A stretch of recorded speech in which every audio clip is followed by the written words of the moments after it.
All right. Hello, everybody. Thank you for joining us today. We hope you guys are all doing well and you're safe out on the line. Again, thank you for being with us. This is the Kick Informational Session number 1. Today is all about ECS. We are your Contract Implementation Committee. We will start with introductions. My name is Mike Sosa, and I'm based in Dallas. I'm Hunter Meredith. I'm based in Philadelphia. Wendy Oswald, I'm based in Los Angeles. Hi, I'm Kelly Hagan. I'm based in LaGuardia. So just to catch you guys up, we've had over 170 items implemented so far. Of those, 14 of which were early.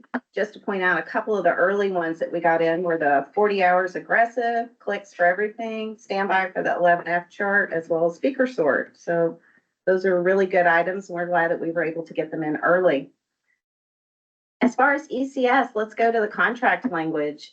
This is in section 10W. It's very kind of boring and dry, but just to sum it up, this language presents the opportunity for flight attendants as well as the company to initiate, receive, and respond to messages. So we kind of have like two-way messaging that we've not had in the past, and we can do that through the ECS.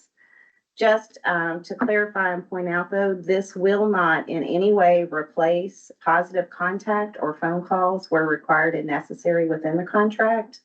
Any of these ECS messages that we're going to be going over today, those will be retained within the ECS system for 90 days. And you'll be able to access those through your logs, which we're going to show you how to do that. All right. So now ECS today. ECS currently has 3 primary functions. The first one is courtesy notifications. You have scheduling system notifications, which is like ROTA, ROTA-D, ETB, TTS, UBL, LRD, and then you have operational notifications. And those are the ones like flight cancellation, delays, gate changes, sign-in reminders, deadhead no-show. A lot of you have used that. You say you like it. It's been great so far. You can front-end no-show your deadhead, and you can back-end no-show your deadhead. And remember, for back-end no-show, you can do it after the debrief of the last working leg. The third one is hotel limo. You have, I need a hotel, I need a day room, I no longer need a hotel room. And in the limo section, you have, I need transportation, and my limo isn't here. So that's what we have in ECS today. So we're going to pass it over to Wendy to talk about onboarding. So the majority of flight attendants have already done this, but this is just a brief overview of what the ECS icon looks like. You can download this to your personal device if you so choose. You would go to Crew Portal, Departments, Tools and Technology, and then Personal Devices. The icon on the left is what it looks if you have light mode, and the icon on the right is if you have dark mode. This app is also on your EFB and should download automatically and already be there. This is, if you haven't already set this up, this is the first screen you see when you go to the ECS app. At the bottom, you're going to enter the notification information button, and it will take you to this screen where you would set up your notification information. Your email is going to automatically populate your AA email. You can replace that with a personal email or leave it and add a second email. It's your choice. You can add an automated phone call and then also text messaging phone numbers to receive that through your phone number. When you select SMS text number, just below it, you're going to have to check the yes box to authorize that you can receive text messages from American Airlines. You must select this. Once you have that all filled in, you're going to go to the top and hit next. Once you do that, you have to also verify your text number for the phone number that you filled in. You all get this message. You have to hit OK. You also will get a text message to your device, and you have to go and say yes in that text message in order to verify it. If you don't, this is what it will look like on your in your ECS app. It'll say automated phone call. Also, you can send a test call to the phone number to make sure that you put in the right number and see what it's like to get that phone call. and then the text message below until you say yes to that automated text to your device. It'll say resend and then that you have not verified it. Once you have verified it, this is what it'll look like. The number is entered completely and you've completed the verification and you know that you get that green check, it's verified. You're going to now be able to receive text messages to that number. And then once you have this all filled in, you hit the next button and it takes you to message setup. This is where you're going to fill in all the information that you want to go to how you're going to get your messages. So the next slide. So here you will, all of these at the top, the AA response all the way down through the LRD, these are required delivery. The messages will always go to your ECS inbox and be an EFE push notification. We're going to do ETB today and we're going to set that up.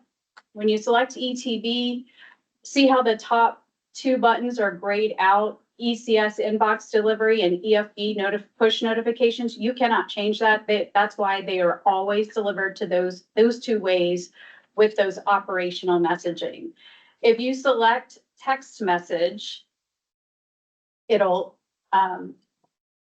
okay, so on here, you'll see below where it says AA responses, it says inbox, EFB, and personal device. That is how this person has selected to receive those responses. And same thing with down with ETB, it says inbox and EFB. They have selected no other options on how to receive those messages. Down below is the optional messages. You're going to do, we have flight cancellation, flight delay, gate change, and sign-in reminder. For flight cancellation, you have all of these boxes. They come automatically unchecked. There is no delivery yet. So once a flight attendant does select text message, this is the message they're going to get also, because once you select a way to receive those messages, it is always also going to go to your ECS inbox delivery. For gate change, the important part is you want to select how you want to receive that message. And once you do that, you will also have the box at the bottom that will come available and you will be able to select the time you want the reminder for your departure time. You can select between 1 and 4 hours before departure that you would get that reminder. Then we have sign-in reminder. Same thing, you select how you want to receive it for any of those options at the top. And then once you do that, you'll be able to select the reminder for sign-in time. It can be set from 30 minutes to 48 hours. You also have the ability to add an additional reminder, so you can have up to 2 reminders. And here we are at the landing page. So once you have everything set up through how you're going to receive the notification information and then the message set up, if you ever needed to change any of the preferences, you would go to the little the profile icon at the top left and select that, and it will take you back to the screen where you would be able to select notification information or message setup. So thanks, Wendy. So that set us up for the landing page, which I'm going to come in and grab it from here because I want to use some of this two-way communication that we had talked about. So I want to initiate a conversation with the hotel limo page because I want to do something with my transportation. So what I'm going to do is I'm going to hit that contact AA that we have circled here in the red. Any response that they send will actually come to AA responses. So I wanted to show this little arrow at you just so you'll know you'll come back here and follow this a little bit later. Okay, so like we said, we're going to go to the hotel limo. We're going to select that option. Once we select it, it's going to bring up those 5 options that Mike had mentioned earlier on hotel limo. So I don't have transportation in my schedule. I don't see anything in my HIHTL. So I'm going to click the I need transportation. Once I click that, it's going to load this form for me. I'm going to input my arriving flight number, also the station in which I'm going to need the transportation. We also have the option, if you need it for the whole crew, select the whole crew, or if it's just you, just do you. And then once you submit that, it goes off into the little ether sphere, and the hotel limo desk grabs it. And you can see here in your log, when you submitted it, that's the first box. You can see when the agent picked it up and they're processing it. And then you can also see the finished product of that. And as you can see here, they put in the note, hey, go check out Crew Portal or look at your flight card in ECS. So the next slide that we have for you is I need a hotel, because you're most likely going to use that one before the transportation one. And what this is for is if you need a layover hotel. You could be rescheduled and there isn't a layover hotel, or something just could have happened to yours and it's just not showing up on your sequence. So at this point, you would go ahead and generate this form, and you operate it in the same way. You put the flight number, the impound flight number, also the station, in which you need all of that. Oops, got excited. And then you'll go ahead and just complete that and send it off. And then you will also be able to see in the log when they pull that ticket, when they work that ticket as well. Okay, the other option that we had on the two items that we have implemented in ECS thus far is also the no-show deadhead. What you're going to use this for is in the event that you are not going to be taking your scheduled deadhead. This could be on the front end of the sequence, or this could be on the back end of the sequence. You could have scheduled an alternate deadhead, or you just don't want to take that one altogether. You could live in the city where it starts. So you would just go ahead and select the no-show deadhead on this form. And then again, we have where we need to insert some information. So we're going to insert our flight number. We're going to insert the station, and then we're going to go ahead and click the box to submit the ballot. Couple things on this. As a line holder, all you have to do is notify crew scheduling that you are not taking your deadhead. So this is kind of like a friendly little post-it note that you're sending over to crew scheduling, crew tracking, to tell them you're not going to be taking the deadhead. So don't even look at me for rescheduling, because I won't be on it. If you are a reserve, it is a little bit different. You will need to send this over, and crew tracking, crew scheduling will need to process it. So what they'll need to do is give consent for that to make sure that you're okay to be released for it. So you will need to check out your AA responses to make sure that that got approved, as you can see on the right-hand side of this slide through the AA responses. And as with all new things, there were a few kinks along the way. So the big three that we received a lot of reports about, we just kind of wanted to give you a little bit more background information on why these things happened. The first was the multiple delayed sign-in reminders. That was for, some people may have noticed at one point they got 5, 10, 20 sign-in reminders all at once from the month prior.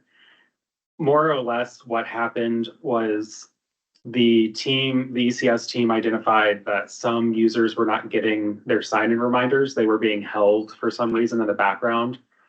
When they put in the fix, it opened the gate, and all of those reminders that were held back came all at once. So that should not happen again. The second one were the sign-in reminders for dropped or traded sequences.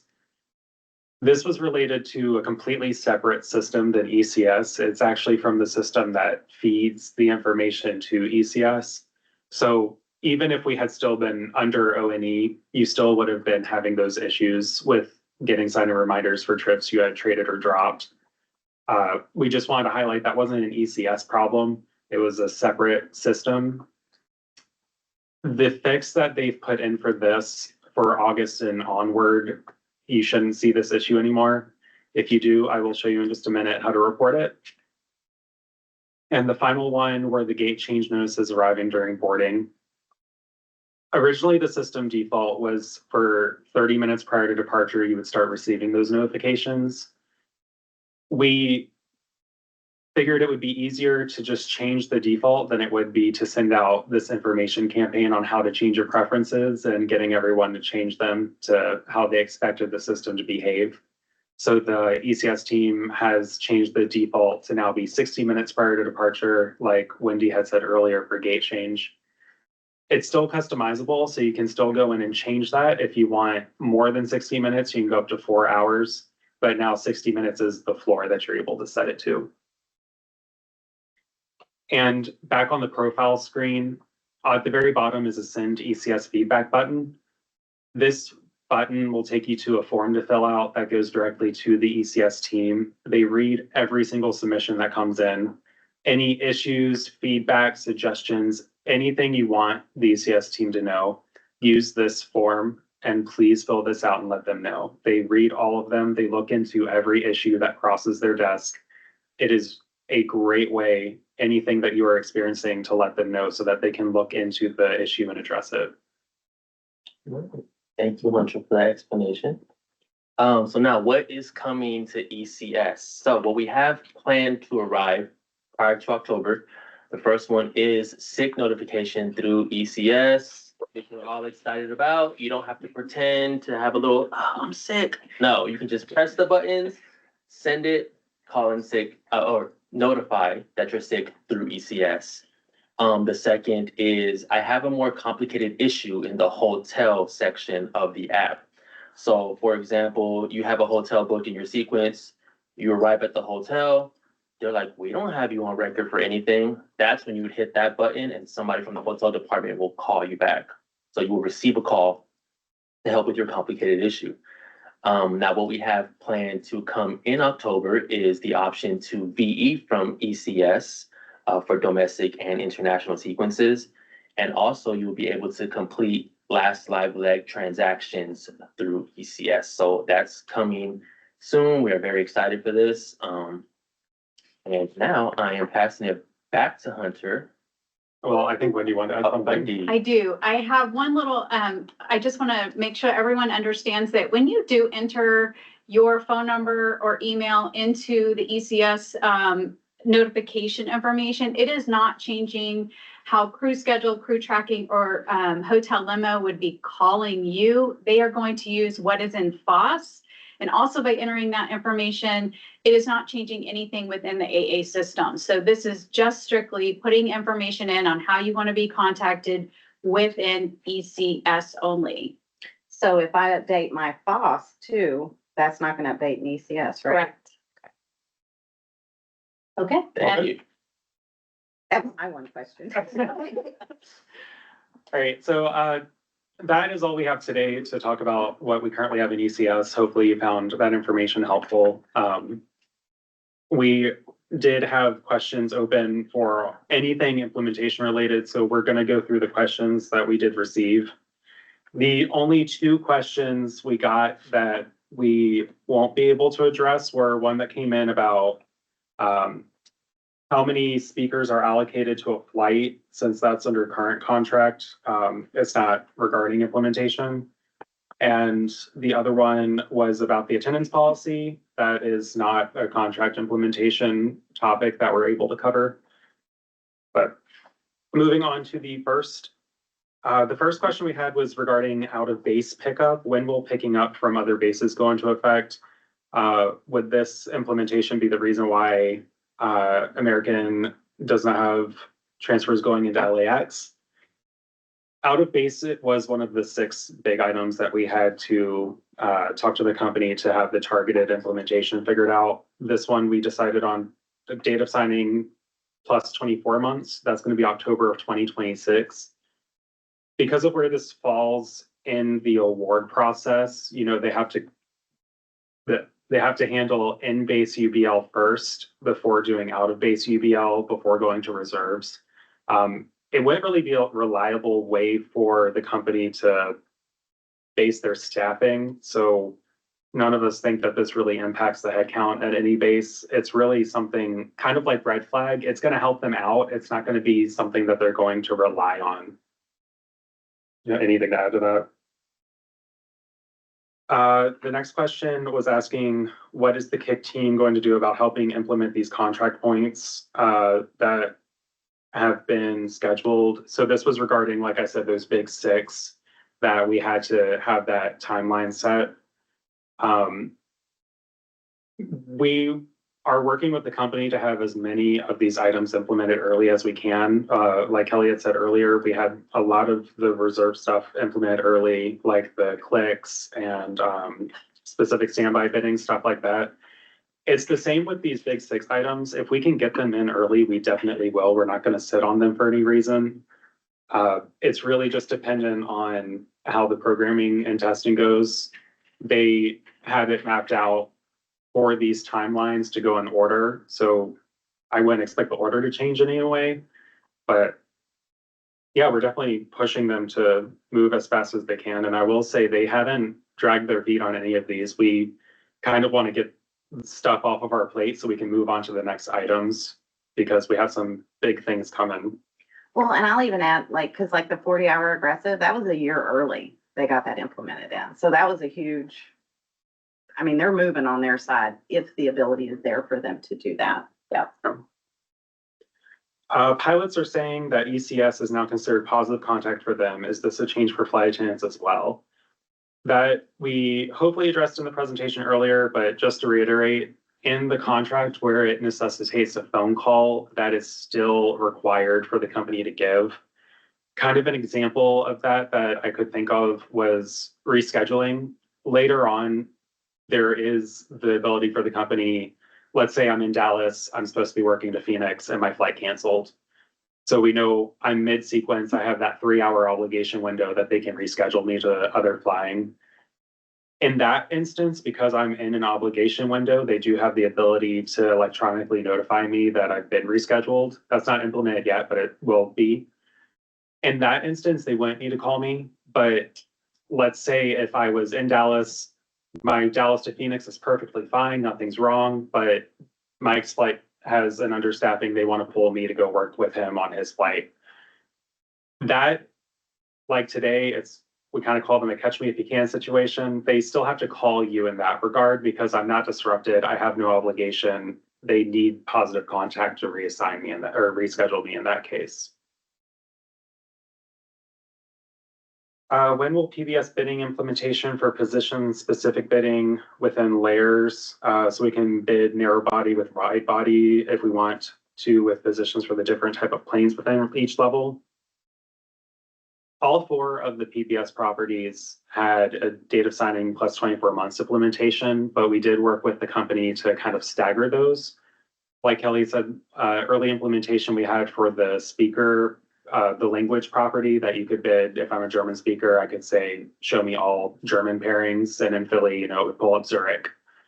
That has already been implemented. We have reserve block of days off that should be coming in very soon, so keep an eye out. The next one will be the generic double up. And then the very last one was the prefer position by aircraft. The reason we did it that way is because prefer position by aircraft is the most daunting when it comes to the runtime. It's really going to add a lot of different ways the system can award you and what it's going to need to look at. The reason that's last is just because with us having to evaluate what PBS runtimes are going to look like, we want to make sure everything else is implemented and working the way it's supposed to before adding in, the biggest item so that we can address that if anything does come up. How about a break? How about I get the next question? Go for it. Okay, so the next question is how do we deadhead our last leg home earlier than scheduled?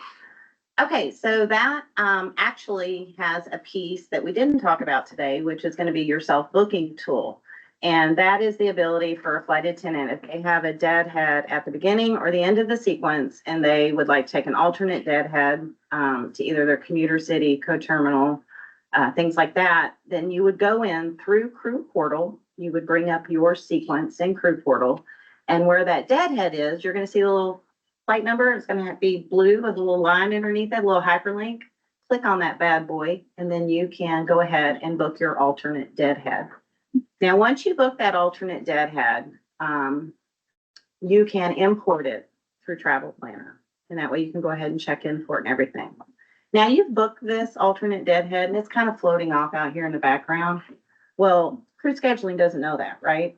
So you're going to need to promptly submit the deadhead no-show to let them know that you're not going to be on that flight, that you've planned yourself in a different path. That no-show deadhead submission is very important because that also means they can't reschedule you on that deadhead. But it also means you can't drop or trade that deadhead. So it's a bittersweet love affair. It's a good, no rescheduling. It's bad. You can't drop it, but it's the hand we're dealt. So that's how that works on that. The next question is also a deadhead question. When you are refusing a deadhead, can you use the shuttle services and do you keep positive space, or at that point, do you non-rev space permitting? Let's break that up. We don't refuse deadheads. We have the ability to no-show a deadhead, and you can do that on the front or back end like we have said on this. You would not lose pay in any of those circumstances. So we have preserved the protection of your pay for your duty rig, for your per diem, as well as for the pay and credit for that sequence, regardless of how you alternate deadhead out on the front or back end. So what that sequence pays, you will get. I can't stress that enough. You will not lose pay on this. As far as the shuttle services, because what I think I hear your question is like, hey, I may be at the layover and I don't want to take that deadhead. I just want to do something else and go back earlier. If the hotel has like a normal hotel shuttle service, you'd be eligible for that, just whatever it runs as, like a normal guest. If you have a layover that has like a charter service with it, like if you're doing like the Aerie shuttle or something like that, where they have to actually plan that through a dispatch, you would not be eligible for that because that is tied to the actual working crew that's going to be working on that. So you would need to go ahead and secure your own transportation for that, whether that be an Uber or, you know, however that works for you. Now, as far as the pass priority, when you do an alternate deadhead, it would need to be to your commuter city, your co-term, or your base.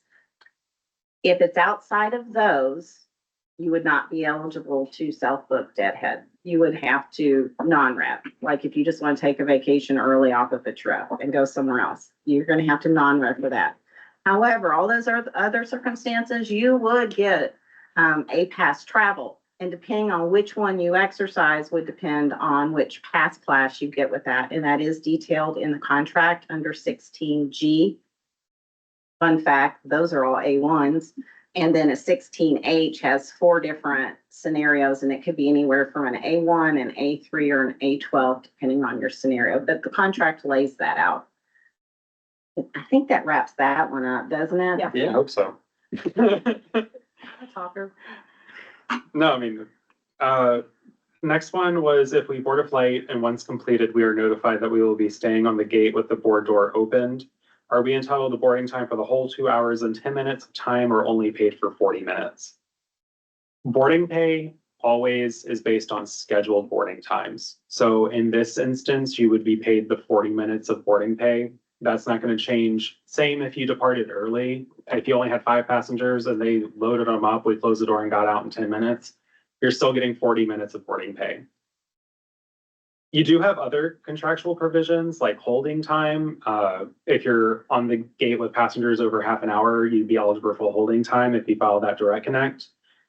You also, in this instance, you might be eligible for sit rig if you already had maybe an hour of sit in between flights. And now this pushes your departure back another 2 hours and 10 minutes. Now you have a sit time of 3 hours and 10 minutes. So you're going to be getting sit rig after the first 2.5 hours, as long as you're still on the gate with the door open. So not getting boarding pay, but you might be getting some other compensation. The next question was a little long. I'm going to kind of paraphrase it. When is the contract going to implement reserve rotation parity system-wide? More or less, this one was asking what we're going to be doing for bases like LA and Phoenix regarding reserve rotation and how senior it is in those bases.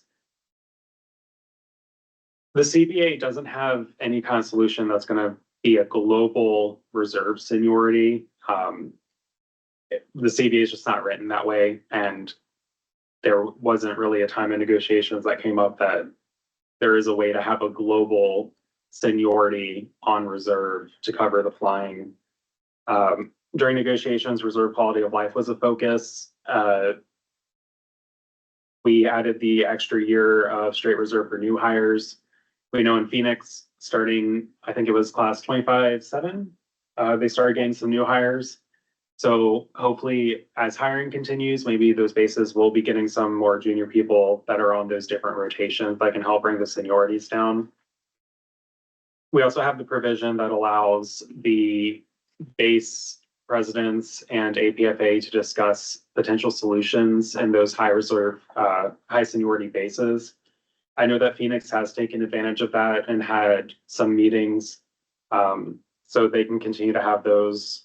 But those were really the relief options we were able to secure with the current rotation. Do you guys? Well, and we were able to get the rotation implemented pretty much right out of the gate, you know, Yeah. because the language on it was, we just need to do it at some point. So we'll actually be able to see the benefit of that. Yes, January next year, right? Yeah, Well, yeah, That'll be their second year. the new reserve rotation was for all new hires starting in 2025. Yeah. So, Anybody under this contract. we had another question about when we were going to be allowed to pick up out of base, which I already spoke to. They asked how we'll be able to do it. That's going to be part of the TTS and UBL system. We are nowhere near designing the UI for it, so I can't give you specifics, but it will be part of TTS and UBL. The next one is my favorite. Is there any update on hotel utilization and discussion with company about an incentive for not using hotel rooms? Is there any reason to be using ECS to say we aren't using the room? This was what is on the implementation timeline. It's called hotel gain share, and it's supposed to be a compensation for if I choose not to use my hotel room. We had an initial conversation back in November or December about hotel gain share of last year. And the company is switching to a new vendor called API. They won't be on property until August, end of August, so end of this month. Once they're on property, we'll be able to have conversations with them to find out with their new systems, what they're capable of doing, and re-explore those options. So to answer the second part of the question today, you're just being nice by letting the company know you won't be in your hotel room. That's it. We are very optimistic though, because the vendor we're switching to has gain share with other airlines. So hopefully that'll be something we can secure. do you want to take a break? Do you want to answer next? Go ahead. So the next question was, when will management start safeguarding the seniority and take care of the abuse of seniority? This is part of the contract now and nothing is being done. Actually, that's section 10V1, and we have had many meetings with the company to address scheduling systems and how to review the data and do mock-ups with runs proposed with metrics that we've worked on. And kind of hard to capture that behavior. It's not black and white. We want to make sure it's right. So we're taking our due diligence to make sure that the metric is correct. But we are close to our first metric with the company, and you will see that soon, hopefully. But we wanted to make sure it's right, and that we know we've heard from the members that making sure that people are using the systems correctly and fairly. So that's an important one. The next question is, not sure if this is the correct forum, but however, can we have our schedules set up so we can actually see when we go illegal? I see people questioning it all the time on Facebook, especially if they have a double up. It would be nice to be able to automatically have it included so that the crew can discuss it in advance and have all of us on the same page. It's a great idea, but it isn't something that was part of implementation, but that's a great idea. I think it would be a huge bonus to flight attendants if that was a possibility, but not part of implementation. When will the purser speaker position go by seniority rules? It's a data signing plus 24 months, so that would be October of 2026. There's a lot of programming involved in that, and it touches every system that we use from PBS through TTS and ETB. And it's being evaluated. We've already started talks with the company. They're looking into it, and they know it's a big project. So it is being worked on and looked at, and it could possibly add some runtime also to TTS. The next one was, will we get 12 hours between wraps or pushed into the next wrap if not used, making reserves on call for almost 24 hours? The CBA doesn't have rest between wraps. That's not required for flight attendants by the FAA. The contract currently has that the system will attempt to award you an 11-hour break between wraps if it can. But it does have that asterisk that it will only do that if your bid doesn't force someone below you to go under 11 hours of break. Just logistically, that doesn't happen very often just because everyone has different legalities, coming off of trips, standby, whatever. So there isn't anything to guarantee you a break between wraps. That wasn't part of the CBA and wasn't something that we secured. And the very last question we had was some questions regarding the SITRIG presidential grievance that was recently filed. As I hope you're aware from reading your emails, the SITRIG was implemented that is not paying reserves on top of guarantee. Since that is an open grievance, all of those questions need to be directed to our SBA department. They are the ones who are handling it so that you can get the most informed answer. And that was the last question you had. Follow up on that. Go for it. We did put, there is a form on the website for SITRIG. Hmm. So if you do encounter an issue with it, feel free to go on to the APFA website, bring up the forms, and complete that SITRIG. You will have needed to have done a direct connect though prior to that submission. So if you do have a SITRIG issue and you haven't done a direct connect, go get your direct connect on and get that in. And those are all the questions that were submitted. Oh, my slide. Contact us. Okay, so as I mentioned, the APFA website, if you go to the CBA implementation that's in the red box, you'll see the contact kick. If you click that, it's going to bring up a little form, and then you can put all your questions or concerns or cute memes in there for us. Yeah, regarding implementation. Regarding Only implementation memes. But we answer all of these forms. We see a lot of people have questions and ask us. We're more than happy to chat and let you know whatever's going on. All right, and so that wraps it up for us, everybody. This is the CIC informational session number 1. Be on the lookout for more to come. Always check your emails. The website is there. Contact us for information. Stay off of Facebook. We're here to help you, and you will get the answers direct from us. And if we can't provide the answer, we'll find somebody who can. So thank you guys so much for joining us today. Be safe out there. Fly safe. Thanks, guys. Thank you. Bye.